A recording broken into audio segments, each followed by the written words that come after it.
2028 সালে ইমাম মাহাদির আগমন শুক্রবার রাতে আবির্ভাব হবে সত্যিই কি?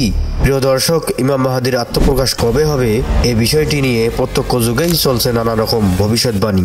যদিও নির্দিষ্ট সময়টি ছাড়া আর কেউ জানে না, তারপরেও কেবলমাত্র সতর্কতার জন্য ইমাম মাহাদির আগমনের কাছাকাছি সময়েও কিছু আলামত নিয়ে আলোচনা করতে চাই। হাদিসে যথার্থ অথবা সঠিক ব্যাখ্যা না জানার কারণে কেউ কেউ মনে করেন কয়েক বছরের মধ্যেই হয়তো ইমাম মাহাদির আগমন হবে। আবার কেউ কেউ মনে করেন ইমাম মাহাদি আগমনের আরো শত শত বছর পরে হবে। যদিও এই কোনোটাই সঠিক নয়, তবে বর্তমানে ইমাম মাহাদির আত্মপ্রকাশের কোনো কোনো আলামত কাকতালীয়ভাবে মিলেও যাচ্ছে, আবার এখনো কিছু আলামত বাস্তবায়িত হয়নি, বাকি রয়েছে। তাই এই পরিস্থিতিতে আজ আমরা এ বিষয়ে বিস্তারিত আলোচনা করতে চাই। প্রিয় দর্শক, ইমাম মাহাদির আগমনের সময় নিয়ে বেশ কিছু আলামত জানা যায়। যেমন হযরত আবুল কুবাইব রহমতুল্লাহ আলাইহি হতে বর্ণিত, তিনি বলেন 104 বছর পর মাহাদির উপর মানুষ ভিড় করবে। ইমাম লাহিয়া বলেন উক্ত হিসাবটা আজমি তথা অনারবি হিসাবের মতে আরবি হিসাবের মতে নয়। আমরা সবাই জানি তুর্কি খিলাফত আনুষ্ঠানিকভাবে 1924 সালে বিলুপ্ত হয়েছে।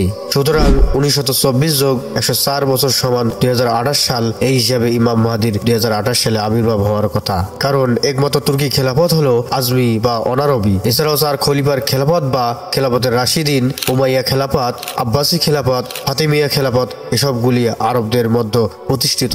তাই আজমি অবসানের 104 বছর পর ইমাম মাহাদির খেলাফত প্রতিষ্ঠিত হলে তার হাতে বায়াত গ্রহণের জন্য মানুষের ভিড়ের কথা বলা হয়েছে। হযরত ফিরোজুল্লামি বর্ণনা করেন, কোন এক রমজানে আওয়াজ আসবে। সাহাবীরা জিজ্ঞাসা করেন, হে আল্লাহর রাসূল, রমজানের শুরুতে নাকি? শেষ দিকে নবী সাল্লাল্লাহু আলাইহি সাল্লাম বললেন, না, বরং রমজানের মাঝামাঝি সময়, ঠিক মধ্য রমজানের রাতে, শুক্রবার রাতে আকাশ থেকে এক শব্দ আসবে। সেই শব্দের প্রচন্ডতায় 70,000 মানুষের সঙ্গে সঙ্গে তার বাকরুদ্ধ হারিয়ে ফেলবে। সৌদি আরবের ক্যালেন্ডার অনুযায়ী 15 রমজানে শুক্রবার হয় 1449 হিজরি বা 11 ফেব্রুয়ারি 2028 সালে রমজান মাস শুরু হবে শুক্রবারে। হযরত আব্দুল্লাহ ইবনে মাউস রাদিয়াল্লাহু তাআলা আনাস সূত্রে বর্ণিত, তিনি বলেন, কোন এক রমজানে অনেক বড় ভূমিকম্প হবে। সেই বছর শুক্রবার রাতে রমজান মাস শুরু হয়।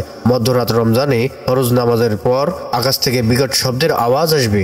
তখন তোমরা সবাই ঘরের দরজা জানালা বন্ধ করবে আর সবাই সুবহানাল্লাহ করবে। সৌদি আরবের ক্যালেন্ডার অনুযায়ী পহেলা রমজান শুক্রবার 1949 হিজরি বা 24 জানুয়ারি 2028 সাল হয় আশুরা। ইমাম বাকির রহমতুল্লাহ আলাইহি বলেন, যদি দেখো আশুরার দিন বা 10ম মুহররম শনিবার হয়, অর্থাৎ ইমাম কাইয়ুম অর্থাৎ ইমাম মাহাদি মাকামে ইব্রাহিম ও কাবার মধ্যখানে দাঁড়িয়ে থাকবেন, তখন হযরত জিবরাইল আলাইহিস সালাম তার পাশে দাঁড়িয়ে থাকবেন এবং মানুষকে ডাকবেন তাকে বায়াত দেওয়ার জন্য।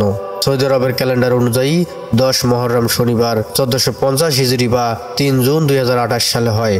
হযরত আবু বাশির রহমতুল্লাহ আলাইহি থেকে বর্ণিত, তিনি বলেন, আমি আবু আব্দুল্লাহ সাদিক অর্থাৎ হযরত জাফর সাদিক রহমতুল্লাহ আলাইহিকে জিজ্ঞেস করলাম, কখন ইমাম মাহাদি আবির্ভাব হবেন? তিনি বললেন, আহলে বায়াত তথা রাসূল সাল্লাল্লাহু আলাইহি সাল্লামের বংশধরের জন্য কোনো নির্দিষ্ট সময় নেই। তবে ইমাম মাহাদির আবির্ভাবের পূর্বে 5টি বিষয় ঘটবে। যেমন আকাশ থেকে বিকট শব্দ ভেসে আসবে, সুফিয়ানীদের উত্থান হবে, খোরাসান বাহিনী আত্মপ্রকাশ হবে, নিরাপদ মানুষকে ব্যাপকভাবে হত্যা করা হবে এবং বাইদা নামক মরুভূমির প্রান্তরে একটি বিশাল বাহিনী ধ্বংস হবে।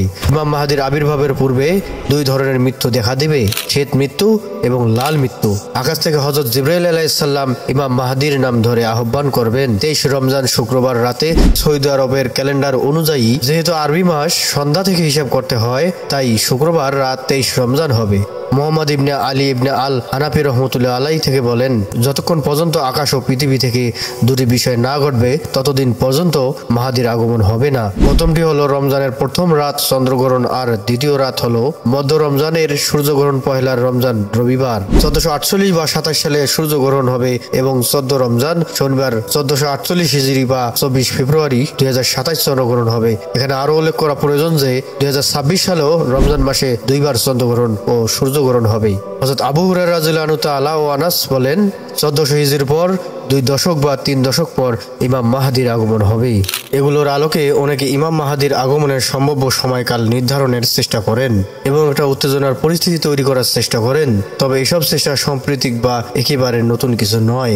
ইতিহাস সাক্ষ্য দিচ্ছে রাসূল করিম সাল্লাল্লাহু আলাইহি সাল্লামের ইন্তেকালের পর এই পৃথিবীর ইমাম মাহাদি হওয়ার দাবিদার বহু লোকদের আবির্ভাব ঘটবে এবং ঘটতেছে। পূর্বে বহু লোক মিথ্যা মাহাদি সেজে মানুষদের মধ্যে অশান্তি সৃষ্টি করেছে, যার মধ্যে মির্জা গোলাম আহমদ কাদিয়ানি সিরিয়ার একজন বিভ্রান্ত যুবক, বাংলাদেশের এক লোক, দক্ষিণ ইয়ামানের এক বস্ত্র ব্যবসায়ী, ইরানের একজন শিয়া নেতা এবং 1400 হিজরির শুভ লগ্নে পবিত্র কাবা গৃহের দখলদারী এক মোহাম্মদ নামধারী যুবক মাহাদি রূপে আত্মপ্রকাশ করেছিলেন, কিন্তু তাদের কারোরই পরিণাম সুখের হয়নি। মির্জা গোলাম আহমেদ কাদিয়ানি পায়খানায় পড়ে প্রাণ হারায়। সিরিয়ার বিভ্রান্ত যুবকটিকে বিষাক্ত বিশ্ব কামড় দিয়ে হত্যা করে। বাংলাদেশের লোকটি পেশাব পায়খানা ছাড়তে ছাড়তে মৃত্যুর মুখে পতিত হয়। বস্ত্র ব্যবসায়ী বন্য কুকুরের আক্রমণে মারা যায়। শিয়া নেতা গুলিবিদ্ধ হয়ে মারা গেছেন বলে শোনা যায়। অনুরূপভাবে ভণ্ড নবী দাবিদারের পরিণাম অত্যন্ত ভয়াবহ ও মর্মান্তিক হয়েছিল।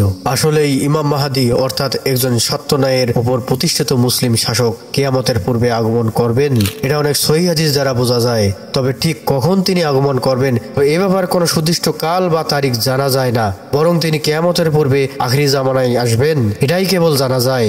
আল্লাহ রাব্বুল আলামিন আমাদের সবাইকে ইমাম মাহাদির বিষয়ে বিভ্রান্ত হওয়া থেকে হেফাজত করুন, আমিন। বন্ধুরা, চ্যানেলটিতে লাইক এবং সাবস্ক্রাইব করে দিন।